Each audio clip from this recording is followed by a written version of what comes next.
وحده لا شريك له وأشهد أن محمدا عبده ورسوله لا نبي بعده اللهم صل وسلم وبارك على سيدنا محمد وعلى آله وأصحابه أجمعين. Yang kita muliakan Ibu Kepala Madrasah Sanawiyah Negeri 1 Purworejo Mentawai, Wabujan.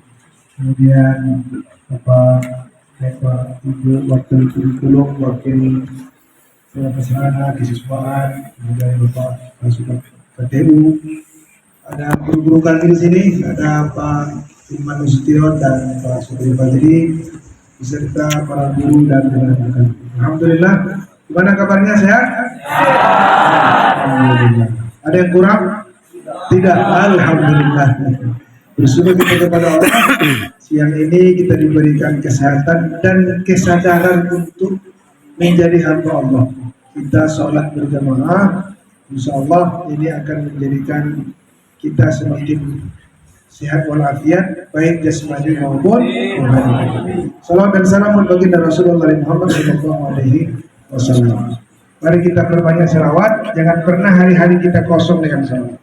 Bisa juga kita senandungkan selawat. Tahu selawat timbul muluk? Enggak? Waduh.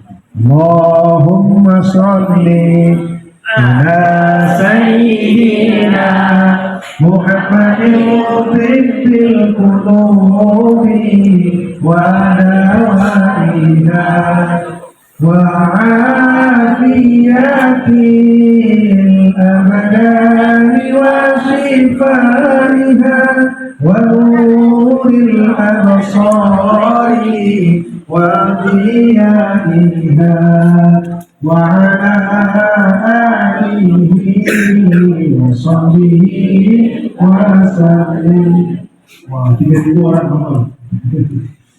Sallallahu ala Muhammad sallallahu alaihi wasallam sallallahu ala Muhammad sallallahu alaihi wasallam. Baik, tadi diminta memotivasi ya, motivasi. Tadi ceritanya kata Bapak tadi, kita di sini walaupun di daerah apa namanya terluar ya, tapi luar biasa saya dengar. Kemarin ada yang berprestasi tingkat nasional. Alhamdulillah. Ada yang sampai juara ya. Sebenarnya dulu kami punya guru dengan Ustaz Asyirul Akram, namanya Pak Profesor Asnawi. Ya. Dia bilang begini, apa kunci sukses? Ada 3. Apa itu? Pertama adalah motivasi. Yang kedua, motivasi. Yang ketiga, motivasi. Jadi memang kunci sukses itu adalah orang-orang yang memiliki motivasi kuat. Ada namanya motivasi internal, ada namanya motivasi eksternal. Intrinsik, ekstrinsik. Jadi adalah cerita seekor kijang, seorang pemburu memanah kijang. Jadi terpanahlah kakinya itu, tapi masih bisa lari, tidak bisa dikejar oleh pemburu. Dia bawa anjing pemburu. Lalu dia bilang sama anjing, itu dengan bahasa memburu dengan anjing ya. Kira-kira maknanya cepat itu kejar kijang. Kalau mau dapat maka diberi tulang. Katanya anjing itu suka makan tulang kan? Walaupun saya juga orang kampung manggil saya tulang. Dia orang Medan saya makan tulang. Saya asli orang Medan, jadi biasanya banyak juga manggil tulang. Tapi yang tadi bukan tulang ini ya, tulang. Cepatlah kejar kijang itu, maka nanti kau akan dikasih tulang. Maka singkat cerita dikejarlah oleh anjing itu. Si kijang yang sudah terpanah dikejar, masuk lempar naik bukit dan mereka sekencang-kencangnya. Pada akhirnya tak dapat, maha masuk dalam hutan, menyerah anjing. Anjing tak bisa mengejar kijang yang terpanah itu. Kira-kira kenapa itu? kijangnya sudah kena panah, tetapi tidak bisa dikejar oleh anjingnya masih bugar. Maka dia sudah anjing berburu. Kira-kira apa yang bisa menyelamatkan dari si kijang itu? Mantap ya. Motivasi apa? Motivasi apa ini? Motivasi apa itu? Motivasi apa namanya? Motivasi apa? Yes, motivasi untuk hidup. Dari mana?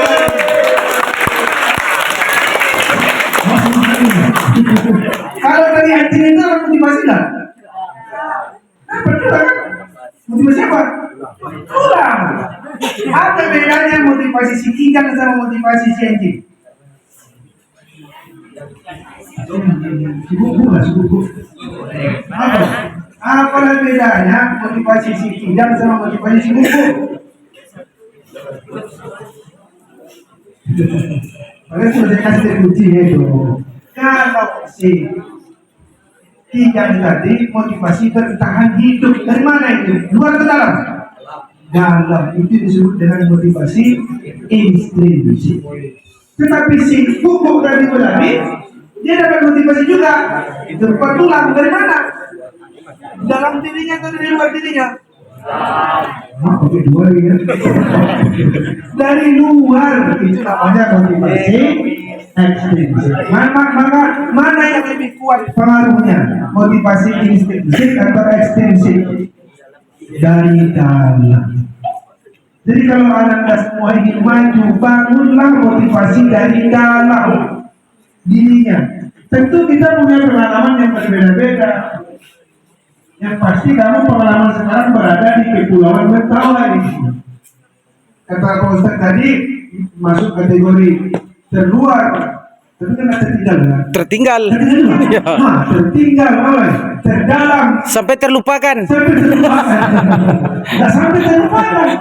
Kalau saya KTT berapa kampung saya lagi? Saya dari Sumatera Utara. Kalau Anda lihat nanti di Google ada namanya Kuala Bangka. Sudah Kuala Bangka lagi. Dua Bangka gitu kan. Di sini.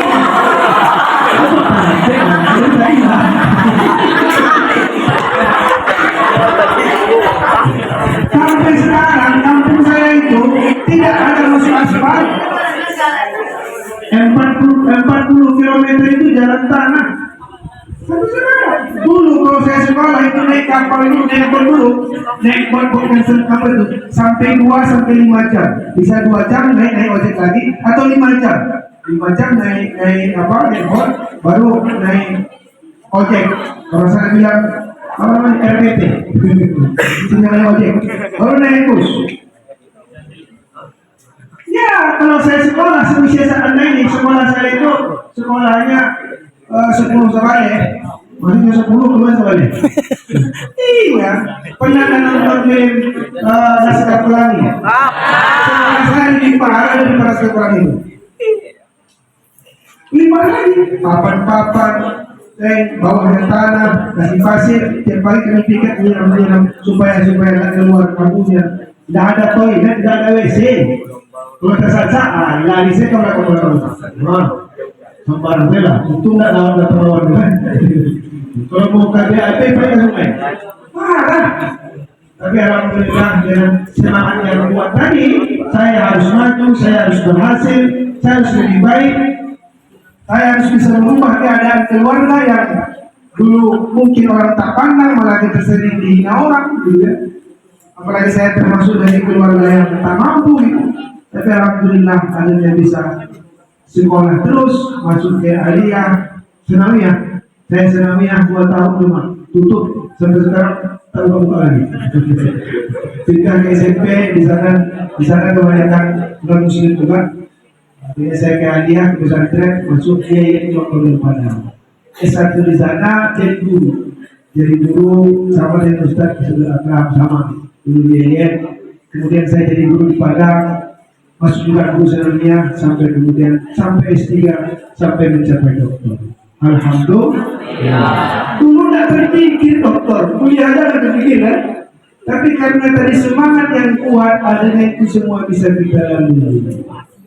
Nah oleh karena itu apa kuncinya kalau begitu? Tadi adalah pertama motivasi. Tetapi dulu kakak saya pernah menasihati saya. Saya punya kakak, dia bilang gini, kuncinya kalau ingin berhasil cuma dua saja. Selain motivasi tadi ya, yang pertama adalah sholat, yang kedua adalah berbuat baik pada orang tua. Cuma dua aja tadi. Lama saya itu lengket di kepala saya, berbuat baik pada orang tua, sholat. Kenapa lah dua ini yang disebut orang itu? Saya sudah doktor baru kemudian ketemu jawabannya. Kenapa harus sholat dan berbuat baik pada orang tua? Kalau alasan dalilnya banyak itu dalilnya, tapi kemudian saya pahami pada akhirnya. Kenapa harus sholat? Ternyata kan memang sholat itulah yang membuat kita semakin cerdas. Kalau kita ingin jadi orang pintar, itu kan harus apa? Harus mudah konsentrasi. Mudah konsentrasi ya. Tahu enggak kapan saat konsentrasi itu? Ya ketika kita memang sholat, khusyuk kan? Dilatih pikiran kita untuk khusyuk. Bahkan ada penelitian, di Surabaya, ditelitilah 40 orang siswa untuk sholat malam selama 2 bulan berturut-turut. Tapi kemudian yang bertahan hanya 21 orang. Yang meneliti dokter, tapi dia ahli pendidikan, dia ambil S3 di UIN Surabaya. Kemudian diceklah darahnya ke labor. Apa perbedaan siswa yang sholat rutin, sholat tahajud dengan siswa yang tidak tahajud? Ternyata apa hasilnya? Banyak. Salah satu adalah hormon kortisolnya itu rendah.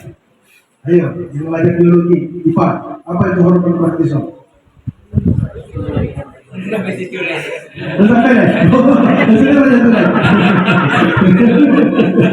Hormon kortisol itu adalah hormon pemicu stres. Kalau orang tinggi hormon kortisolnya, maka dia gampang stres. Kalau dia belajar mudah terganggu, sedikit ribut dia bisa konsentrasi, ada masalah sedikit dia bisa konsentrasi. Akhirnya yang malas belajar, masuk libur, hore, gak masuk guru, hore. Ini ciri-ciri orang yang stres.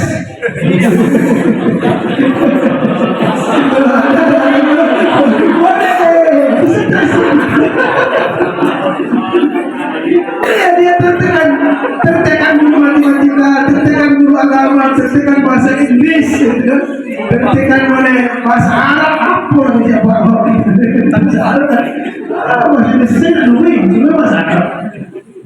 Stres. Begitu beliau datang, hore. Ini orang seperti ini sulit berprestasi, hormon kortisolnya tinggi. Maka ternyata dengan sholat itu hormon kortisol itu merendah sehingga dia sangat konsentrasi belajar. Luar biasa. Jadi sholat itu mencerdaskan. Sholat itu mencerdaskan. Rohaninya cerdas. Badannya sehat. Makanya kata Nabi kan, kalau di depan rumahmu ada kolam atau tempat mandi, kamu mandi 2 kali sehari, apa terjadi? Bersih ya Rasul, bukan kita orang sholat. Orang sholat itu bersih fisiknya, dia berwudu, dia taharah, juga bersih rohaninya. Kalau sudah rohaninya bersih, dia tak gampang dendam, tak suka mencemeh orang, tak suka menfitnah orang, tenang jiwanya gitu. Tapi kalau orang sudah tak sholat, ya udah berbagai macam penyakit datang. Satu, yang kedua tadi apa? Yang kedua apa? Berbuat baik kepada orang tua. Ini kunci utama juga. Keberkahan. Jadi kata Nabi, semua dosa itu nanti azabnya itu di akhirat. Tapi ada satu dosa yang disegerakan azabnya di dunia. Apa itu? Hubukul walidain. Durhaka kepada orang tua. Itu jangan menunggu di akhirat. Nanti di dunia, tengoklah orang-orang durhaka itu pasti dapat balasan sebelum mati. Jadi keberkahan kita itu adalah berbuat baik kepada orang tua. Kalau orang tua jahat gimana? Kalau orang tuanya mohon maaf non muslim gimana? Jadi lagi, jawabnya ya. Tengok sudah Luqman itu. Apalah dosa yang paling besar di dunia ini? Dia sholat. Aduh deh. Yang paling kadang dosa apa? Belajar tidak lain. Apa? Dan orang tua. Zina. Itu apa istilahnya? Istilahnya apa? Istilahnya. Belum. Nah, dia Pak. Kalimat kita cocok. Apa kita musyrik, syirik yang paling besar. Bisa pun itu syirik. Tapi kalau orang tuamu sudahlah syirik, sudahlah musyrik, memaksa kamu untuk syirik, sudah ada syirik, dipaksa boleh kamu syirik. Kita sudah dohol itu. Apa kita juga melawan dia? Kata Quran, wala tutihuma, jangan kau taati, wa sahibhuma fid dunya ma'rufah. Tapi kau harus tetap berbuat baik kepadanya dalam urusan dunia. Tetap kau berbuat baik, tetap dia kita tunduk pada dia, yang baik-baik kata dia kita dengarkan, bukan dilawan. Maka kalau ingin sukses hidupmu, maka gembirakan orang tuamu. Seandainya dia pun menjadi musuhmu dalam hal agama, tapi tetap engkau harus berbuat baik. Orang tua itu ada dua. Ayah ibu itu ya kan. Ada lagi yang lain dari situ. Namanya orang tua ruhani. Ada namanya orang tua biologis, ada namanya orang tua rohani. Siapa itu orang tua rohani? Orang tua biologis apa? Biologis yang membentuk tubuh kita ini karena adanya pertemuan antara sel dengan sel. Nah, sampai itu belajarnya. Itu secara biologis.